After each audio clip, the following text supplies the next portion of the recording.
Great, we are there. So let's start the day, everyone. Good morning, good afternoon, and good evening to everyone from all parts of the world who have registered for this great webinar happening today.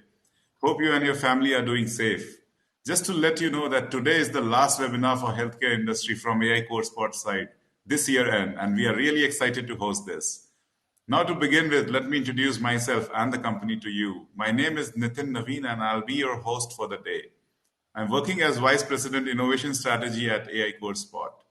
Further, I've been joined by my colleague Arvind and Naveen, who will also assist me in keeping the event lively and resolving some technical glitches if it comes in between. So, thanks a lot to them for putting in hard work and making this one a great success. We'll provide a seamless experience to all of you so that you can gain maximum output out of the same. Let me provide a brief background to all of you about Aicorespot. We started last year, Jan, so we are now completing around 2 years, backed up by Infovision, who is our knowledge and innovation partner, and Digit7's technology partner. The focus is to provide all of you a deep dive in all the sectors wherever technology is there. Every month, the theme is different. We are gaining momentum month on month. Our aim is to be number one AI driven community all over the world so that like minded people like you can be a part of the same in supporting, growing, and making it a success. Our mission is to serve as a hub for information regarding Industry 4.0 technologies, which includes some emerging ones like AI, ML, IoT, robotics, blockchain, 5G, digital twin, AR, VR, drone analytics, edge AI, computing, cloud, and so on. We'll enrich the content through a lot of important digital channels like content, blogs, podcasts, newsletters, videos to shed light on the ever evolving industry. The focus is to do industry backed webinars and hybrid events.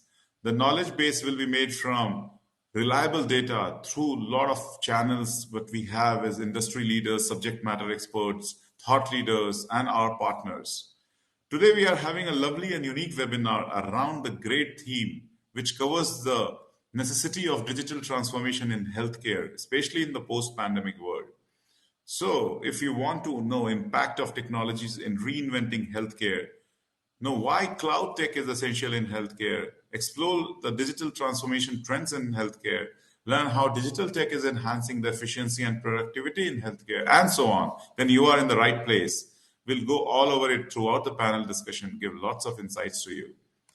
There are lots more in store for this month as well as next year, with focus on some emerging industries like banking, financial, insurance, telecom, retail, healthcare, supply chain, manufacturing, energy utility, and so on. So, request all of you to go through our website, which is aicorespot.io, for future updates. Also, please like our social media handles, which will keep you all updated on everything what we propose to offer in the coming months to follow. Before starting with the day, I would like to highlight few things so that it can set up the tone for the great, amazing learning and networking day. Special mention about our knowledge and innovation partner Infovision, who has supported us since beginning and provided us the right support to bring the community together. Infovision is an end-to-end IT and business service provider, specializing in providing technology transformations and innovation projects for over 25 years across multiple industries, and they serve 12 global locations, including US, Latin America, Middle East, and India. They also have a unique state-of-the-art research and innovation lab named Digit7 in Richardson, Texas, with 5 great innovative products. So to get in touch with them, kindly log on to their website infovision.com and leave your details through the contact us section. Now moving on and coming to our community partners for today, it includes 3 great companies, Highmark, Davita, and SAS, who came together to make this webinar a success. Special mention to attendees of the event who registered and came today to achieve their objectives through this forum. At the end of the day, if you gain few things out of this, get to network with each other, our core objective as a platform will be achieved. Further, if anybody want to ask questions, they can type it in the Q&A section, which is there at the right corner of the menu option. You can type in as and when the panel member speaks, and we'll try to get it answered as per the time permitted. There's also a hand button at the bottom of the screen through which you can even raise the hand and come to the stage in the video format to ask questions to the speakers as well. So, without wasting any time, let me hand over the stage to Datta, who is the Chief Business Officer handling healthcare domain at Infovision, and who is the moderator for this panel discussion as well. He's joined by Pankaj, VP Healthcare Provider and Consumer Technology at Highmark, Priyanka, Director QA, Davita, and Rich, Executive Advisor, Healthcare Strategy Support and Innovation at SAS. So over to you, Datta, to begin this exciting panel discussion. Thank you. Thank you, Nitin. Thanks, Thank you. Arvind. Good morning, everyone. Good afternoon, wherever you are. Thanks to the audience and panel speakers. So we have a great topic on the digital transformation in healthcare. I think, see, digital transformation, we can see that is happening in all other sectors, but there's a lot which is being discussed in the healthcare industry in the recent years. And if you really see the spend on the digital transformation, it has surpassed more than 1.3 trillion worldwide, and it is growing at a whopping 10.4% year on year. So a recent study conducted by Deloitte showed 92% of the healthcare professionals and institutes achieved better performance from the digital transformation. But still, there is a lot of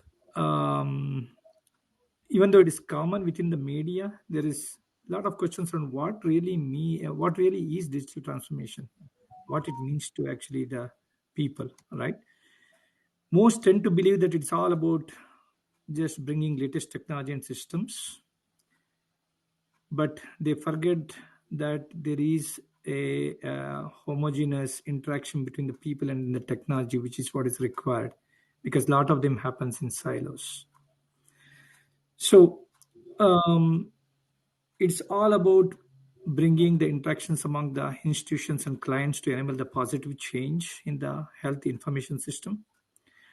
And also, it's more of an organization change, and it enables improvement in health systems agility, thereby improving the operational excellence and then the patient experience, as well as reducing the cost, right?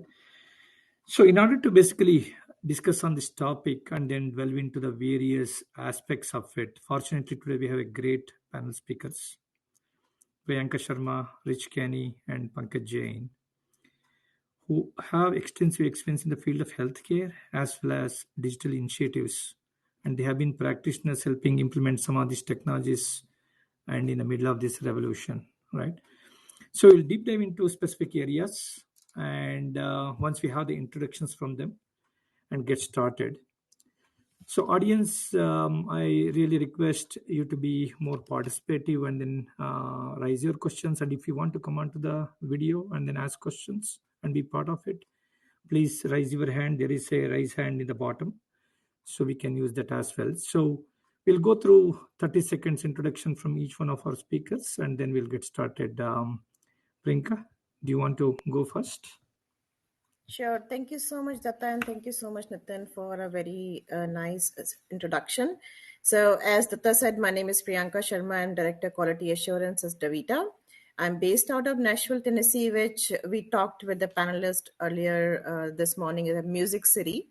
And I just love living here.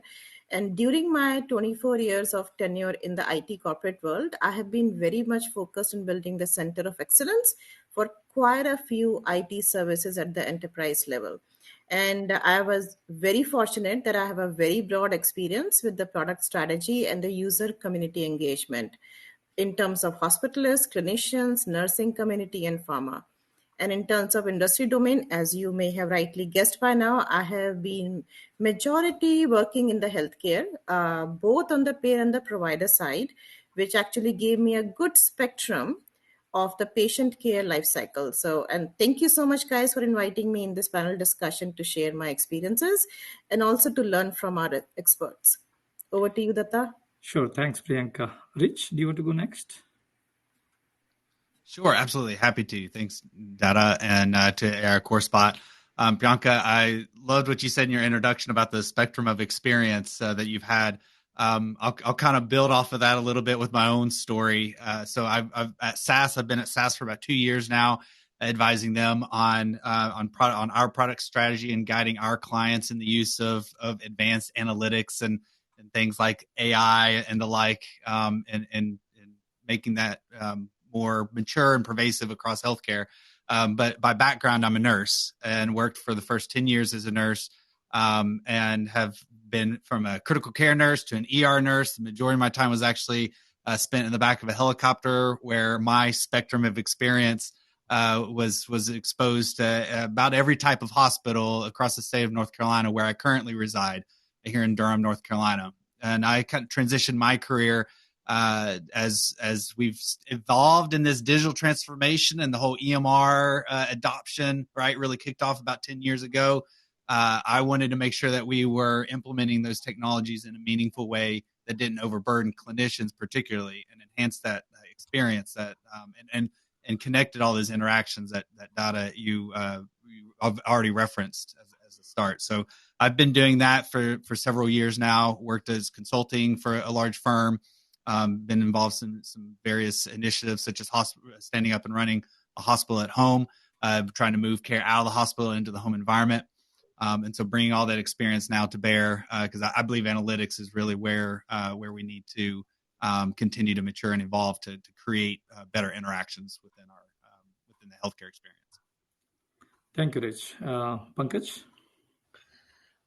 Good morning, everyone. Thanks, Datta and Nitin, for the introductions, and Priyanka, Rich, for setting the tone in terms of rich, basically diversity on this panel.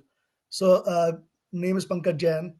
Work for Highmark Health, which is an integrated healthcare delivery system, which basically means we have a health plan side of it, we have a health provider side of it, and also health technology side of it. So that gives us a good advantage and broader perspective to number one, understand the challenges in the industry, pilot the solutions, and then scale up for the industry. Right. So very fortunate to be part of the organization, and I'm responsible for the consumer and the provider technology and the experience. So in that context, working on a number of transformations, basically, which can improve the member experience as well as the provider experience. And on the other side, I'm also a researcher. So have published like 5 papers in the area of value-based care. How do we make social determinants of health as part of the corporate social responsibility, and improve the health equity as such across the board. So happy to be part of the panel, and would like to learn from each of you and contribute. Thanks. Thank you very much, Pankaj. See, when it comes to basically solving or any transformation, unless it really solves the problems within that area, it doesn't mean anything to anybody, right? If you really see the 8 major problems based on the survey which has been conducted very recently in the US healthcare system, one is the preventable medical errors, second is the poor amenable mortality rates, third is the lack of transparency, fourth, difficulty finding a doctor, fifth is high cost of care, sixth is lack of insurance coverage, seventh is nursing and then physician shortage, eighth is inefficiency. So as we go along this whole journey, let's see what actually is being done. I think we have a very diverse basically experience in the speakers, and they are addressing within each one of these areas. So I think we have a very good panel today to basically discuss all this. So first, let us go with what are you seeing as basically the mega trends and then the advantages for the healthcare industry. It can be from the perspective of a payer, provider, or a policymaker, or a patient. So let us start that. And in the meanwhile, Arvind, if you can bring the poll questions also, the first poll question up, we can get started and we'll get the poll also going on in parallel so that we can actually dwell deeper. Pankaj, do you want to go first? Sure. Thanks, Datta. And as you mentioned that the 8 symptoms basically in the field of healthcare, starting from the medical errors to the inefficiencies and I would say the lack of coverage, etc. Now, these are some of the symptoms to how our healthcare setup, specifically in the US, is there. So how it is conceived, how it is set up, and it is so complicated that the member or the patient journeys and the provider journeys are so fragmented that the touch points are in so many different systems. Data is disparate, and you can't connect them together to recreate the experience of a member or a provider. And that makes it basically the root cause for some of these symptoms, where we can't coordinate the care, schedule the care properly, and the holistic care concepts are relatively new to the industry. Uh, and in that context, how do you create basically a benefit package from the health perspective and engage the members who are distrusting the industry, and sort of like they haven't seen like the promise that is available from the other retail industry or other customer centric industries in the healthcare. So the mega trend that we see is, how do you improve the consumerism in the industry? How do you engage the providers and get them to adopt basically the tools and technology that can help them with their workflows, with their care navigation and patient engagement? And then when you come to the operational side, how do you automate so that so like the medical errors, the inefficiencies, basically that can be tackled? And then we talk about the compliance side, which is the fourth area. And the compliance, the regulatory agencies, they are getting basically similar to like all of us trying to improve the healthcare. They are trying to be more customer centric, more emphasis on the patient outcomes measurement, more emphasis on the risk assessment for the patients, and predictive basically diagnostics, so that the cost can improve, right? So the cost is, it shows up the very first item in the list of aims, but it is actually the last. If we take care of the other aims, including the health equity, then the cost will be automatically managed as such, right? So from that perspective, so like those are the trends we see from a peer perspective as well. And our responsibility is again on the like the member and the patient engagement and the provider engagement. In that context, right from the very beginning, like the CRM systems, the customer relationship management aspect of it, how do you navigate members in the journey so that they get the right sort of like the benefits attached, and you are able to guide them through the care journey to the right providers, and then the providers take over in terms of the holistic care delivery and participation with the community-based organizations, so that customer is not taken care at their premise or in the provider facility, but across the health continuum as such. So that is where I would say like we are investing in the technology and trying to help. Thanks, Pankaj. Arvind, do we have the results of the poll? Yes, Datta. So I'll read out the questions and the options as well. So meanwhile, my colleague can share a screen so that Okay. it is visible. Naveen, can you share the screen? So which of the following is the most significant trend of digital transformation in healthcare?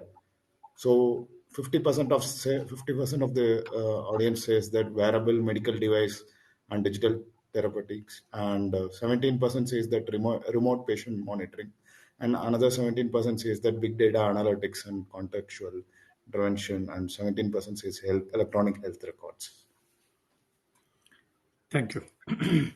So, Rich, when it comes to the patient experience, it is not just basically when they get admitted, right? There is a pre as well as there is a post.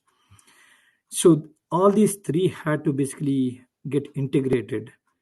Since you are in the middle of basically the data and then everything associated with respect to the patient and then the provider and then getting these things together. So what do you see basically are the trends which are happening in order to bring these together? I just wanted to get your perspective on that. Yeah, sure. Thanks for calling out the bias. That I'll be biased towards the big data analytics trend. I mean, I think you rightly shared that there's a difference or a nuance in digital transformation in healthcare compared to other industries. And I think it's worth calling out a little bit of the context around that. If you think about just even the past 10 years is really what started some of our digital transformation in our industry with everything surrounding EMR adoption, EHR adoption. We're really only 10 years into that. And so that accounts for only 10% of what happens in our healthcare experience. To inform that, kind of going to Pankaj's point, is that What about the social determinants and all these other factors and data points and things around that make up who we are as human beings? How well do we understand that to be able to inform better healthcare? And as we think about healthcare, it's so much determined by what we see or perceive, and yet we're still so new at, and I would argue have a rather ill-informed or incomplete perspective of what we see as it relates to being human. And those things all come into play when we think about when there is a disease or some process that's impacting us, that's causing illness, to be able to create that full picture. And so that's where things like the social determinants that have been mentioned, or all these other factors that come into play, we've got to get better at creating a more holistic picture so we can see better, as well as creating more seamless experience. You mentioned early on in the introduction that so much of this is about the interactions and how all the various stakeholders are interacting. And while in the U.S. there's a higher level of complexity because of the makeup with private commercial payers compared to some of our healthcare delivery systems internationally, it's all the more important for us to make sure that we're integrating these together. So this data is not the problem, right? I think there's something recently 30% of the world's data volume is being generated by healthcare. And yet everyone on here, we can lament over how fragmented that remains. So that's kind of what led me into kind of focusing into analytics and the promise that I see in analytics, in being able to provide some of that reconnectivity so that we can create a more holistic picture. I think that's where some of the promises around AI can help us accelerate some of those things. But that's obviously where my money's at. Thanks, Rich. I think we will come back to see, as you said, there is 30% of the data which is so huge, which is being collected, and everybody is after basically data monetization and then how actually they can get out of it. So there are new areas of business which are coming up with this advancement. We will actually touch base on that a bit later. So Priyanka, one question to you. I know Davita is mainly in the nephrology sector, but from your vast experience, there is a audience poll based on that you see how consumer or the patient is kind of moving towards. They are going towards the wearables and then everything basically towards personal care rather than actually going to a hospital or getting treated. So do you see what are the trends in a broader perspective, not just from the nephrology, in the broader perspective? So how actually it is coming along? What is your perspective on that? So that I think the way I'm seeing the trends right now, in fact, they are quite similar to what Pankaj and Rish also mentioned. And you also mentioned in the beginning the transparency and the preventive care, right? So let me also elaborate a little bit more on the patient and the provider here. Of course, right now I'm working in a niche clinical community, but since I have seen the whole spectrum, I would like to speak on that part also, because in past years we have all been watching, right? The trend is shifting, just like even Rich mentioned around the consumer focused digital health, wherein the expectation is to provide more of a holistic patient care and create a frictionless, or I think Pankaj or Rich mentioned around the seamless customer experience. And what I really want to point out here is when I say the customer, I'm not just talking about the patient, I'm also talking about the provider. Because if the provider experience is not good with the overall digital ecosystem, it does impact the patient experience and the way the clinical spectrum is around that patient long-term care. And it is very important because when I had some discussions with some of the industry leaders when I was doing the product management side of things, and the way these big EHR companies are going through, if you read their materials, they are quite centric on, they are moving away from the module into more of a patient focus. What I see missing, and that is where the trends are going now, is a combination of both patient and the provider. when it comes to the care part. Of course, I'm not talking about the billing aspects, the overall before and after, but that is something which people or the industry gurus are realizing. And the trend which I'm talking about, of course, is integrating the experience with applying principles for digital transformation across the entire patient journey. And I think one of the speakers did mention that it just doesn't stop with an office visit. And we have to really, really concentrate on transforming this care model so that we can talk about the overall healthcare experience, from digital tools to the visit interactions, and even like we talked about how data is collected and socialized, like Rich mentioned, because there is a lot of data out there. It just depends on what is the meaningful and what lines up with the industry need and the patient and the provider need. And by doing that, of course, the care shifts away from one size fits all, which we lived in. Whoever have been in the healthcare industry for a long time can definitely relate to the same. We had one type of a model for the EHRs, or the way the data was entered, or fragmented strings of visits. We are moving towards seamless experiences that really is customized to our patient's need. And of course, there are quite a few other areas which are helping, which are really the trends right now. Patient portals, of course, it became a norm some time back, but in my own personal experiences and the discussions I had with our consumer community, especially handheld mobile devices, having the access, ability to send messages to your provider, directly interact without even that human touch, the group care, the online communities, and the famous thing, the interoperability, is playing a huge role in bringing all of this together. So idea here is that we need to focus, and that's what I believe quite a few industry leaders are focusing in, building the bi-directional relationships and continuity throughout the experience and patient journey, and not just the fragmented areas. Over to you, Datta. Thanks, Priyanka. So, Arvind, we can bring up the second poll question, but I would like to basically give a recent survey which gives the investment by the functional areas, right? 88% of the investment is going in the patient experience and engagement.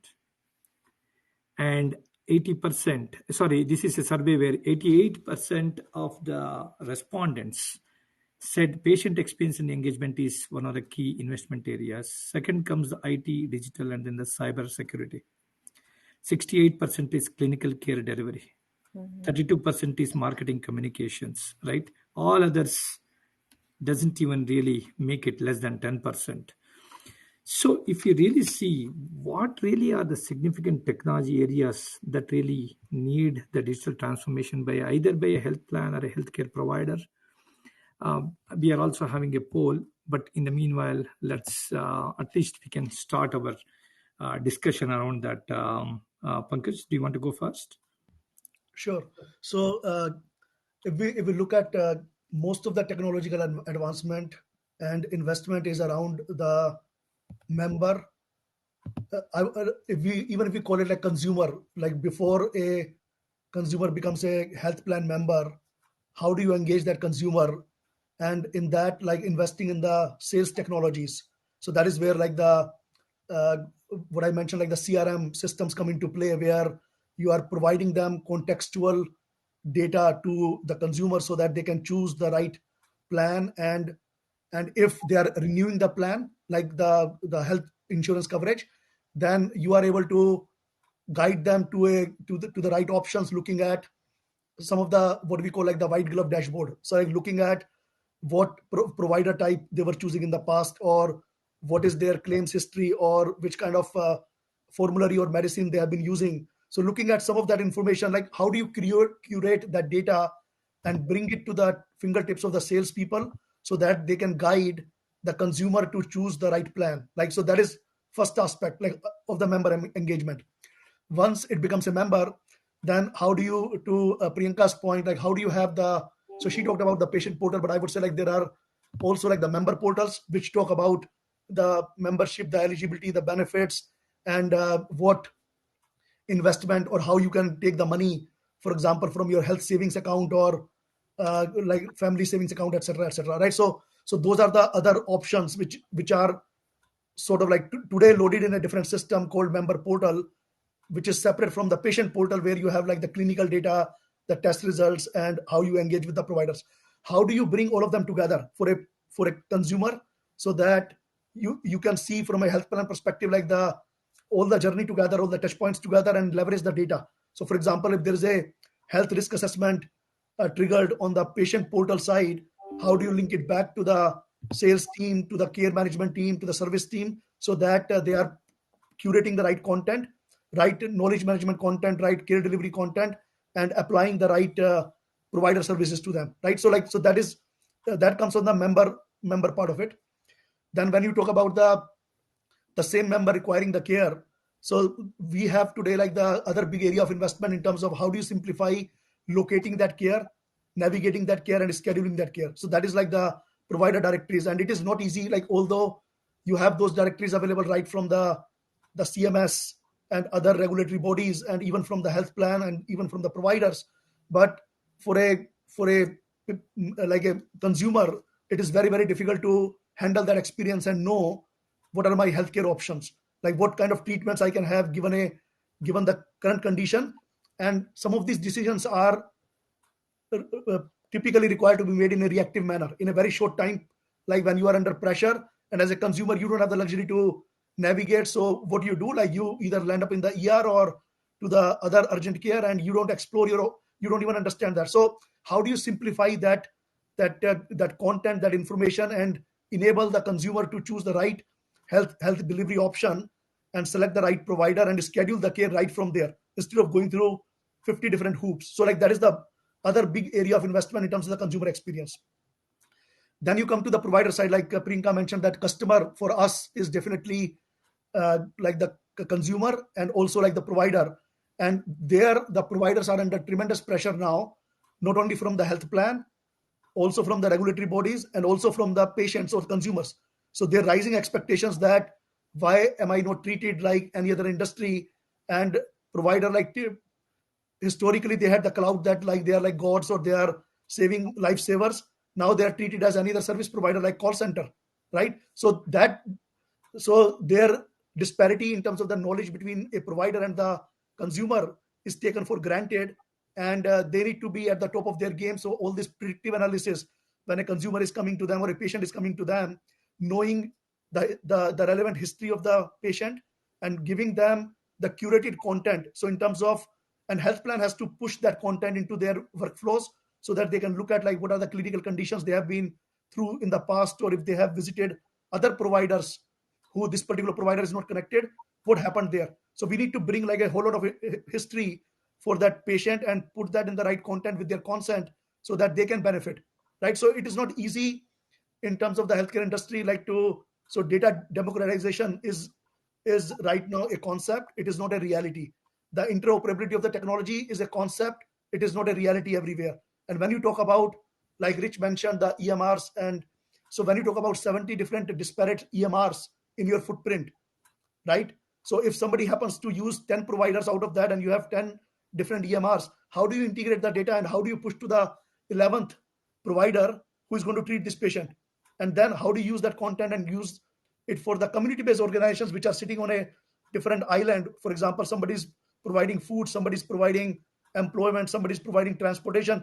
How do you get that content to them and integrate all of that for the patient experience, and as well as for the providers? Like how do you enable them to authorize the claims, or like authorize the care delivery and authorize their claims fast enough, so that they are not at the receiving end of all of this?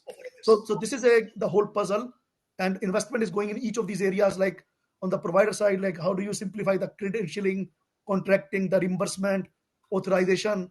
And then when you come to the operation side, simplification of the enrollment processing to the billing, the claims, so that patient is not basically in a suspense state for a long time. So those are the challenges, and this is where heavily we are investing. I mentioned even on the last call like that we invest almost like a $500 million in various technologies from a health plan perspective alone. So Thanks, Pankaj. So, Rich, you were in the beginning of your career, you were involved directly with the care delivery. right? Very closely you were involved, and then you basically have moved into other areas. So you have seen it all, especially you are more closer to the patient than anybody actually on the call, which you have seen. So where do you think, is it still basically reaching the patients in the way it is required, or where do you see as a challenge from the perspective of bringing all this data together? Because you are right now actually in the cusp of that. So I would like to get your perspectives on that. Yeah, sure. There's a couple of things that I think I'll touch on that have been mentioned to try to answer that. The immediate thing that comes to top of mind is as we talk about experience and understanding who the stakeholders are, right? Who our end users are. We talk about patients. We talk about providers. I'm actually of a very fast growing perspective that we're missing a core stakeholder in the unpaid caregivers, the family members. Priyanka, I specifically think about patients with end-stage renal and those with your more chronic disease. Who are the ones who are actually making the decisions about whether or not we need to call an ambulance to go into the ER and the like? How are we actually addressing the needs of those unpaid caregivers that deliver the majority of healthcare, like $50+ billion worth of healthcare delivery in the U.S. annually alone?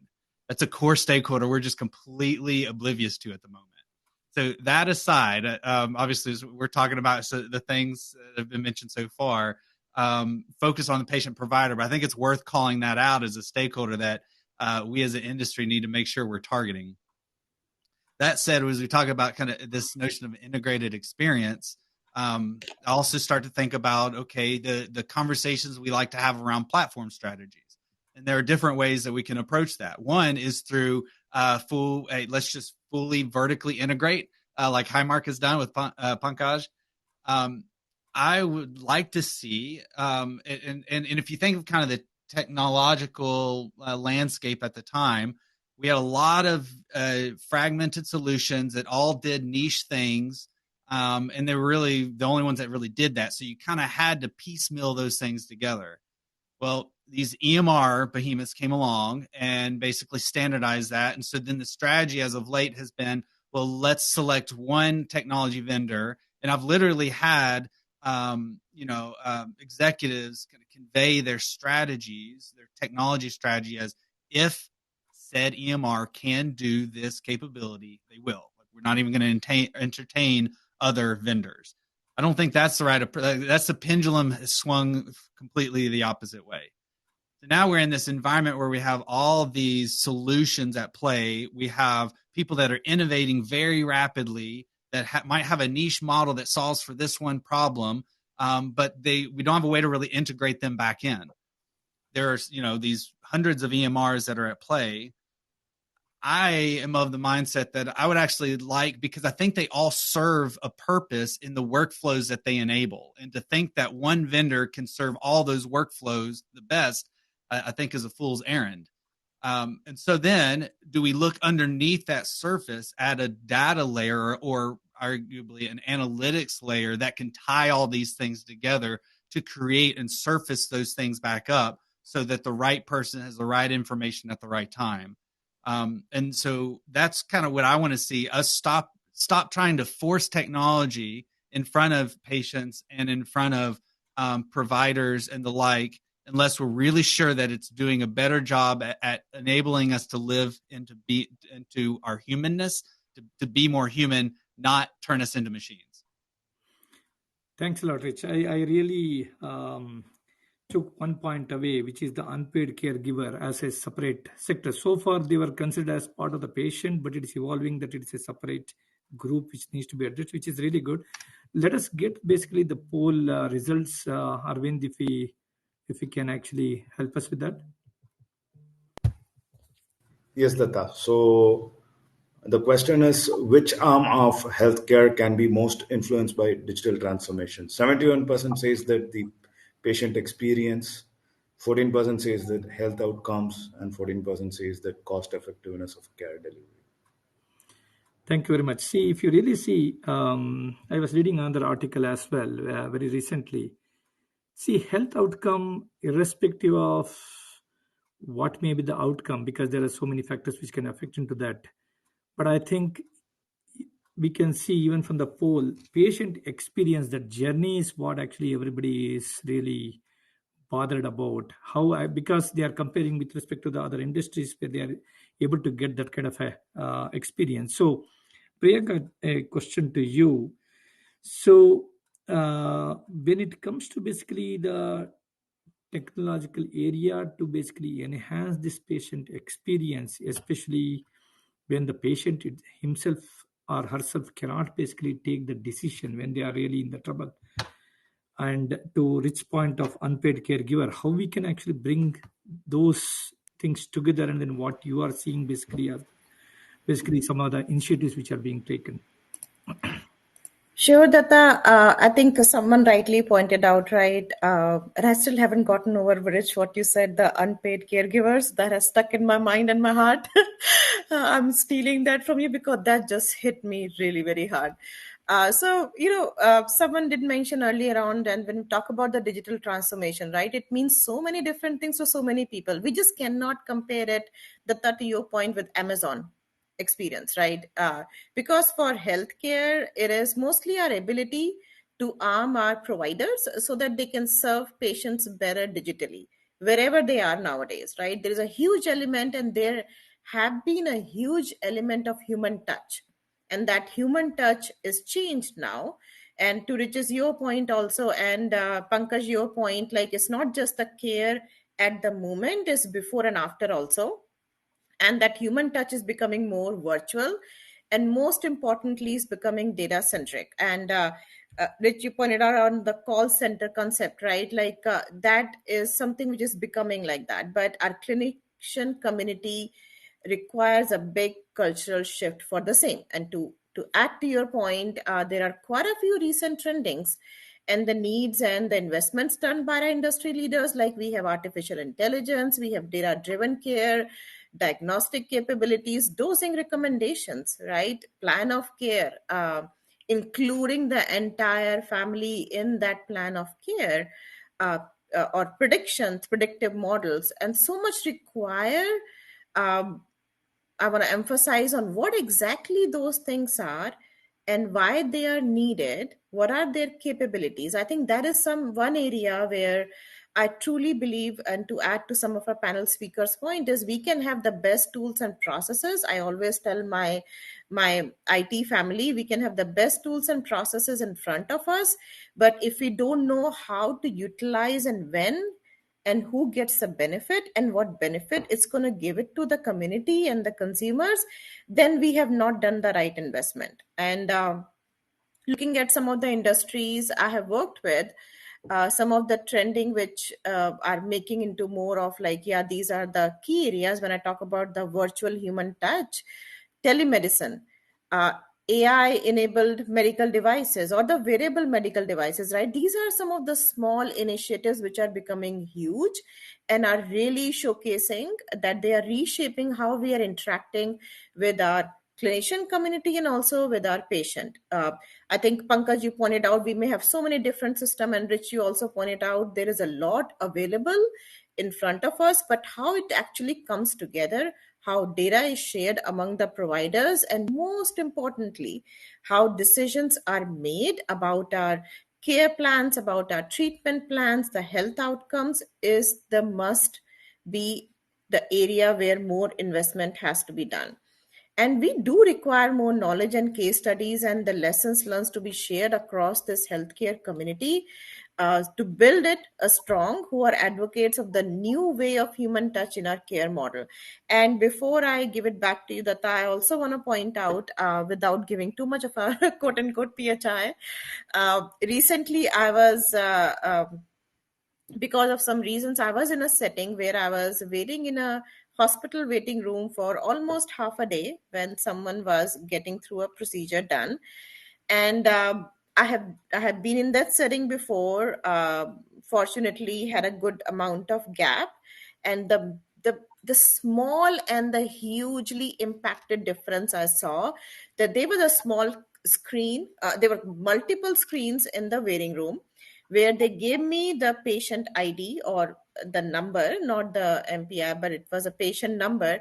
And I was getting very simple words, very simply worded statements around where that patient is right now and what's going on. You have no clue how big of an impact that made, Rich, to your point, on the people who are around the patient, who are making decisions and are really, really made visible of how that care is happening. And that really helped me not becoming a patient myself. So that was like a simple thing which I did not see 5-6 years back. And these small investments on figuring out who the target audience is and the why, and making it very simple for the audience to understand, was, I believe, the biggest positive experience I had. So just wanted to share that. Sorry for some personal information, but to me, Rich, I think you can relate to it when you, being on the other side, get calls. What is happening to my patient? If that is already been taken care of, that does bring a huge difference in the patient care and the family around it. Thank Thanks, you, Datta. Priyanka. Hey, Datta, I just want Thanks, to Priyanka. No, respond I to. think, see, whether we like it or not, I know COVID was not a good word to basically use. A lot of lives were actually lost, but the industry moved very, very fast in terms of at least going remote and also adapting to the technology. I think that is one thing which really acted as a catalyst. I just want to call out, there are some comments from Harish Pillai actually on the Q&A and the discussion that I'll just call out. I'm not sure, Harish, if you want to come out of the call, and then if you have some questions, you can definitely do that. More humanism is in the onset of AI emergency is a good thing, and situational response and thinking is what should be factored in the design process. I think that is his comment. And he's also commenting that his mic is not working, so he's not able to come onto the mic. Pankaj, please go ahead. Yeah, sorry, I couldn't see the hand button. First, I just want to respond to Rich and Priyanka, your comment on the family engagement, for example, like the unpaid or Caregivers. or neglected actors, basically. So I would certainly say like they are. It is a matter of like the priority. Like when you look at the healthcare and you say there is a lot of consumer dissatisfaction and consumer engagement is not there, provider engagement is not there. I think in that fulcrum they are a little bit getting lost in the verbiage when you talk about the priority, but they are very much there. And I would say when we talk about the patient centered technology, right, the family engagement in that, and when we talk about the provider holistic care delivery, Priyanka mentioned about the care delivery plan, like in that care delivery plan, and also like in the provider education. So if you look at any of the MD education, like there is a lot of like how do you empathetically engage the family around the patient care, and how do you engage them basically even in the technology standpoint to, for example, for the care reminders and attending the care and the medication adherence. Like those are the big topics actually in the fulcrum, and whatever we are developing, it engages actually the family. Like the member portals I talked about, there is a family aspect to that, where family members who you declare, they can be engaged and they can see the information.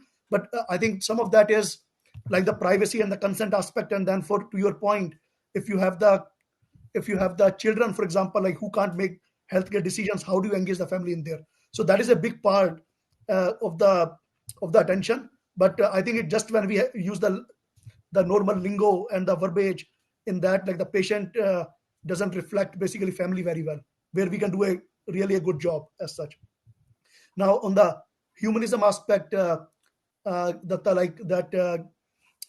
had the question, that is where like the health equity aspect and the empathy aspect in every touch point with the patient and also with the provider, right? That is very, very important.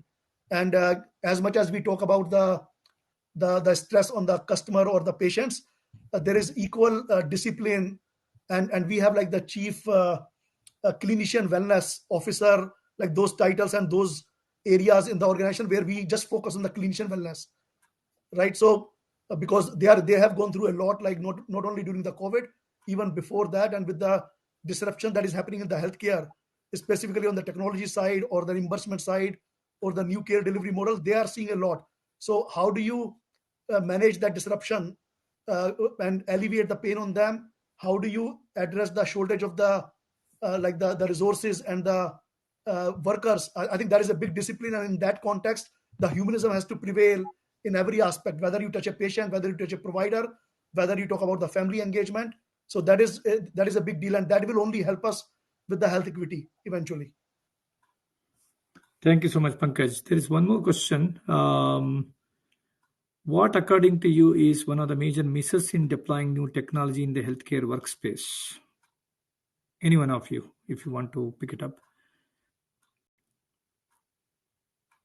I think Rich actually answered that question, and I think Harish also mentioned the same thing: is the humanism, right? Like we talked about, and I think we are going to cover more in the next set of share outs. But the most important thing right now is a siloed approach. It's like, am I looking at a patient as an MPI number, or am I looking at the patient where I need to make sure it's not just the reactive care I'm taking, is more of a preventive care I'm taking for the long term. So if we have all those aspects in our overall product strategy, I believe we are going to cover a lot more than what we have covered right now. And the other part here is when we talk about the interoperability, like one of the panel speakers did point out, we have so many systems, but how we get to see the big picture, how our clinician community get to see the big picture, that is one of the major misses. What I mean by that one is, it's not about like the amount of data, is about the right data at the right time. So people get confused. Thank you, Rich. I hear you. Because we always talk about like we have so much of data. I'm so proud of it. I have an AI COE, man, I can get you what you need. What we forget is what exactly is needed at the right time, at the right place, with the right audience. So I will take a pause here. So those were the 2 points. Thank you, Rich. Needed Okay. your support. Thank you very much, Priyanka. So there is one more question from the audience. I'll just call it out. Are there any areas in which you see automation replacing humans as being beneficial? Yeah, that's one of the Can you questions. Then repeat we'll that? move to the next section. Yeah. Can you repeat that? You got muffled there for a minute. Are there any areas in which you see automation replacing humans as being beneficial? I would say yes, as long as I was allowed to exchange out the word replace with augment. I think there's definitely opportunities to augment, not replace. Go back to kind of the earlier comment I make is I think the overarching criteria we should have on when and where to implement technology is this something that is making us more human or less human? And if it's making us less human, if it's degrading that patient provider interaction that Priyanka was referencing, then I think we should look really, really hard at why we're considering that technology. To the extent that it is enabling a better experience, increasing that human touch, because healthcare is fundamentally about meeting people where they're at, and where they're at in the moment of engaging the healthcare system, they are incredibly vulnerable. And we need to honor that and respect that and do that well. The other comment I'll make is kind of maybe try to tie back to a comment Pankaj made about bringing this data together in such a way. I'll fold in my own personal experience real quick in that my wife recently had surgery. And what was interesting is, so our insurance has developed this plan where they, I guess your high utilizers will get an extra tier, an extra level of support, right? Well, we didn't get any information on that until about 2 months out, basically until the claims were processed through. Then did the insurance company give us these resources? We could have used those 3-4 months earlier, and the data are there to have picked up on preemptively. Like, hey, my wife, she's about to have this very complicated surgery that's going to have a very involved, post-op recovery period. That data are there to the extent that we can make sure that those are embedded seamlessly into the workflows, the clinical workflows, and modeling those and surfacing those insights at the right time, which would have been 4 months earlier, would have been much more meaningful to our experience as consumers in that That example. could have changed basically your decision as well in terms of how you went about. Exactly. So, Yep. no, I think that's very important. So we'll quickly segue into the next section. See, I think we talked, at least in brief. This is a very long topic. We can talk hours to hours and hours, but we touched upon some of the transformations which can be done. But still, there is so much unhappiness with all the stakeholders involved. So the question is, what is really the barrier in going for a full-fledged implementation? What is really basically holding back? So I want to go through the speakers and see from your perspective, what is that really are the challenges in terms of implementing some of these things to basically make it more effective? See, we have seen in other industries, for example, I keep giving this example, we had so many different gadgets. We had basically PDAs, we had ringing phones, and then with various different kind of text messages, and then pagers, everything brought back into one just phone. We started with iPhone, then Android, whatever it is. At least a transformation happened. Similarly, car. There is a major shift which has happened, which people like it. That's why you can see the embracement. What is really happening within the healthcare? Even though there is so much of money is being spent, what is the challenge in really going rather than going in silos? Pankaj, do you want to 2 minutes? I think we are left with another 5 minutes. We have a couple of more topics to cover. I just want to. Sure. So I would say like one where healthcare is different is in terms of, again, like it is lagging behind, first of all, like the other industries by 20-30 years in terms of the adoption of the technology, adoption of the consumerism, and people being really taking charge of the decision making or owning their health and wellness, right? So traditionally it has been a reactive field where it was all about the crisis management, and basically diagnosing the diseases, and it was after the fact sort of field. And changing that mindset is the biggest hurdle, or biggest, I would say, area of challenge for all the stakeholders, including the patient themselves. So and we have seen that with the advent of like the wellness. So wellness has to take over the health delivery aspect, and so that is where the and more investment going into the wellness, improving basically people, their lifestyle, and improving the social determinants from the very early age, right? Their awareness about that, and having that positive environment, that is the going to be the game changer. Until that happens, we are in a reactive scenario, and which is where, despite the technology, despite the I would say the investment that is happening, uh, like Rich mentioned that, like, and Datta, you as well, that when we talk about the digital transformation, we are talking about the people, process, technology, and it is about the people and the process, and that their lifestyle that has to change in the like from the beginning. That will simplify our healthcare, right? So that is a one big area where like we are lacking, and that is where the consumerism lacks, and that is where our challenge is. And then our certainly our healthcare system, it will not be set up in the same way that it is today or historically in the last 100 years. So we will see a lot of transformation happening in the next 20 years, whether it is, so to your point, like in terms of the sustainability of the workers, right? Healthcare globally is not sustainable, period. And technology can augment that to Rich's point, but it has to augment in a way that the care is moved to the lowest denominator, where it improves the outcomes and the experience, right? And then the specialists are able to play at the top of their license. Right now, it is not happening. Like you go to the primary care, you pay a hefty amount of money for a simple diagnosis or a simple treatment, which you can search on the Google, right? So I think that has to change. So people, if they start like the healthcare education in the primary schools, in the intermediary school, like that has to happen in a way that people are aware, right? Like the right from the very beginning, and they understand what is the how the environment affects their health, how employment affects their health, and once that happens, I think it will become very very simple. But generally, the other aspect is that the healthcare is the or health is the culmination of all of these industries, right? So when you say like the education industry adopted the digital transformation faster, or the clothing industry or the housing industry or XYZ transportation industry, they adopted because their challenge was only that much.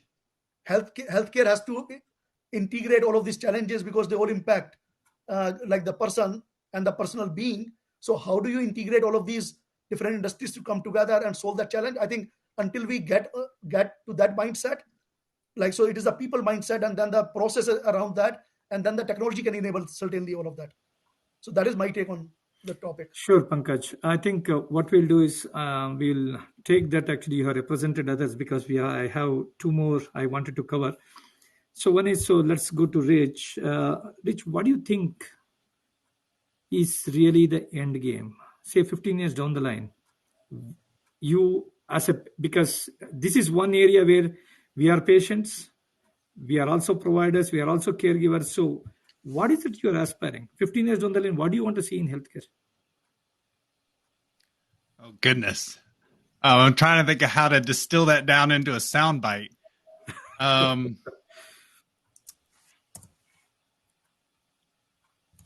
Oh man, what do I want to see? Other than basically not getting sick. Yeah. Can we just keep you from getting sick?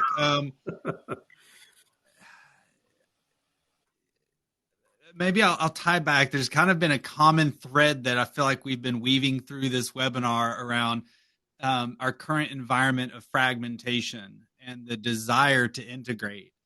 That means we've got to be willing to come together and maybe realign to the original intent of healthcare, where maybe we've over-rotated a bit on profit over purpose. I think there's ways in which we can align to make everybody successful. But I think today we still see a little bit of profit maybe being prioritized over purpose or oftentimes the patient. So can we come together in these complicated systems to make sure that we're providing a level of care that allows us to be more human, right? So when there is dis-ease that enters into a system, a community, a person, right? Sometimes we also just want to focus very much at the individual level. But if we zoom out, right, going back to Pankaj's point around social determinants and the like, these are often things that are addressed at the social and community level as well. And so can we find a way to come together and work together and open up and be transparent with each other and stop some of the fighting, which often happens between payers and providers, right? And the patient gets stuck in the middle. We've got to really change that dynamic. So there's kind of that. And then tangential to that is we've got to move more care into the preventative space, right? Let's not wait until the patient needs continuous end-stage renal dialysis for their end-stage renal disease. How do we catch that earlier when they've got CKD or other early markers or signs for that? And how do we align a business model for someone like DaVita to invest in those initiatives as well? So we've got to move more and more care into the preventative arena. Thanks a lot, Rich. I think, see, when the time comes, during COVID times, we could see that all the pharma companies, even the regulators, everybody came together, and then the purpose became more than basically the margins or the profit, right? It is possible. We saw that for 2 years, 1.5 years, but it actually dies down. I think this is the industry, life sciences and healthcare is the industry where purpose is always should be at the forefront rather than the profit. So one last question, Priyanka. You can represent the whole team and then you can answer. So from the value-based care, how far we are with all this digital transformation which is going on? So sure, Datta. And I think the biggest example right now is we are talking about it, right? We have a huge spectrum. We have a good audience who is also engaged in the same thing from a value-based care perspective. And there was a time, of course, I'm not telling you guys my age, but there was a time where the purpose or the value or the patient centricity was like a very foreign word to us, right? Like everything was all around like how the data has to be entered. So what I believe is when we talk about the value-based care, I want to summarize what we actually all talked about. Holistic, have some human factor into it, which gives you the purpose, integrated and long-term preventive care without walls, right? Because we are looking at the new way of living, this care model, which is care anywhere, anytime, which is home based, of course, telehealth with the human touch, and not just go off and invest into the golden child or the shiny stars with the interoperability without knowing why for that particular industry we need it and how it's going to benefit with this holistic integrated and long-term preventive patient care. And of course purpose is the key, and we just living the world we are living in, we cannot negate the profit. And I strongly believe that if we can combine the end goal with these two aspects, we can be where we need to be as compared to the other non-healthcare industries. So, and last thing is, please, we should not forget that not everything can be automated. There is going to be a human touch needed, and it's there because of some very valid reasons. So let's not jump into the game of I have to automate everything. That's not the key here. That's not the digital transformation is. So over to you, Data. Thanks, Priyanka. I think Nitin is actually prompting me that we have already come to the end of the session. We can go through a very 10 seconds closing comments, but I wanted to say that thank you very much. It was a very interactive discussion, and then various points were discussed, but these topics are not easy. And we can keep talking hours together. But I really enjoyed moderating the session, and then wish you all a very happy holidays and then a happy new year. So Pankaj, if you want to actually have last 10 seconds closing. Just thanks everyone. I would say, just the challenge in front of us is how do we get to a happier, healthier, and more equitable society. So that is the challenge we will pursue, and I learned a lot. So thanks everyone. Priyanka? Now, thank you so much, guys. Awesome discussions. And one thing I want to point out that we talked about creating the knowledge base and the advocates. This is a good forum. Like we were a part of it. We shared our experiences. We also learned from each other. So let's just cascade that, right? That is the key, because unless and until we build that knowledge based community with the right purpose, there is no way the change is happening, which is always a tough one, but we have to be ready. So thank you. Thanks, Priyanka. Rich? I'll just say ditto to what the other two just said. I think that was brilliantly said, and Priyanka, you kind of laid out this vision of a healthcare system. I wrote it down: holistic, human-centric, integrated, and long-term preventive. I think are the 5 that I captured at least, and I think that captures the direction that we want to go, and there are opportunities to leverage technologies in the right ways to build that ecosystem. And I'm excited about this inflection point that I feel like we are in within the healthcare system. That, to your point, Data, don't let a good crisis go to waste, right? Like we have used the pandemic as a way to spur on some of that innovation. So I look forward to seeing ways in which we can continue to come together to make those changes happen. Thank you so much. And definitely we are at the right inflection point where all these technologies can really drive some of this. And we hope to see that actually in the next year and in the coming years. Thank you, everyone. Over to you, Nitin. Thank you. Thank you, Datta. Thank you, Pankaj. Thank you, Priyanka. Thank you, Rich, for your kind thoughts and, taking this session and our session to such a great extent that I'm sure the crowd must have enjoyed it. I thoroughly enjoyed it. So just to wrap up, we would like to thank our community partners, speakers, and attendees who came together for enriching knowledge through this forum. As we had great set of panel speakers who came together to share thoughts, kudos to them. Just for your information, today's event was broadcasted in the YouTube and Facebook page of our company, so you all can go and see the recording anytime after the event is over. Please log on to our website and like the social media channels. We'll be sharing lots of knowledge sharing topics, details, announcement of next events, and much more which will help you register and attain the same. We would like to thank again our InfoVision, who is a knowledge and innovation partner, and Digit7, which is technology partner. Digit7 have a great innovation lab of 15,000 square feet in Richardson. Any one of you who are dropping by can always go to their office and have a look to feel. They have 5 great products to showcase. To understand more in depth, connect, and to suggest any aspect, all of you can go through their website, which is infovision.com and digit7.io, and closely liaison with them. Further, there are lots more in store for this month and next year as well, with focus on banking, financial, insurance, telecom, retail, supply chain, healthcare, manufacturing, energy, utility, and so on. We keep on adding certain interesting topics as and when we go along. Request all of you to keep connected with us and enjoy the learning.